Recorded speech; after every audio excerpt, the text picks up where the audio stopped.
ஏதாவது ஒரு காலகட்டத்தில் அந்த படப்பிடிப்பில் ஒரு தடுமாற்றம் நாகராஜுக்கு இருந்ததால் முதல் நாளே இருந்தது சார். ஃபஸ்ட் நாள் என்னென்னா அது ஒரு பெரிய கஷ்டமான ஏரியா. ஏன்னா இப்போ வந்து ரொம்ப சினிமா ரொம்ப ஈஸியாக இருக்குது சார். இப்போ வெண்ணிலுமே ஒன்று ரோல் ஆக்ஷன் லாப்போடு கூட தேவையில்லை. ஆனால் அன்றைக்கி அப்படி கிடையாது. முதல்ல வந்து பார்த்தா எனக்கு நான் ஷூட்டிங் போகிறதுக்கு முதல் நாள் நான் என்ன ட்ரெயின் அப் பண்ணுறேன்னா, குற்றாலத்தில் ஷூட் எடுக்கிறோம். முதல் நாள் ஷூட் எப்படி எடுக்கிறதுன்னு தான். முதல்ல வந்து என்ன சொல்லணும், முதல்ல வந்து என்னோடய கோடைரக்டர் ஒருத்தரை வச்சுட்டு சொல்கிறேன்.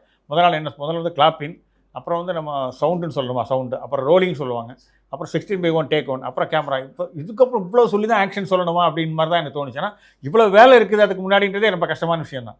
ஸோ அதனால் நான் என்ன பண்ணிட்டேன்னா, முதல் நாள் இதெல்லாம் பண்ணிட்டு போக வேண்டாம், மாண்டேஜ் எடுத்துடலாம்.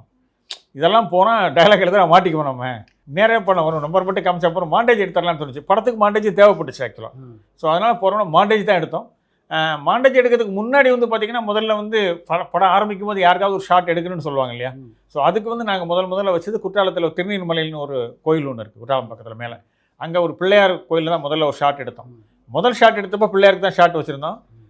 எனக்கு என்ன மைண்ட் ஃபுல்லாக செட் ஆனது எப்படின்னா, கேமரா அப்படின்னு சொன்னால் ஆக்ஷன் அதை சொல்லணும், அதான் மைண்ட் செட் ஆகிருது எனக்கு. ஸோ அதனால் வந்து எல்லோரும் வந்திருந்தாங்க. முதல் நாள் பூஜைக்கு வந்து கேமரா பிள்ளையாருக்கு வச்சாச்சு. கேமரா ஓட ரோல் அப்படின்னு சொல்லிட்டு நான் ஸ்டார்ட் கேமரா அப்படின்னாங்க.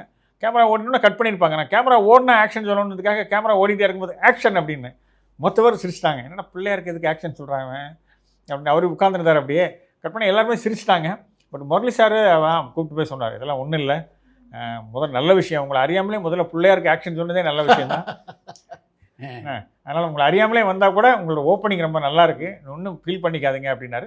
அப்புறம் தான் மாண்டேஜ் எடுத்தோம். அப்புறம் ஒரு 2 நாள் கஷ்டமாக இருந்தது சார். அப்புறம்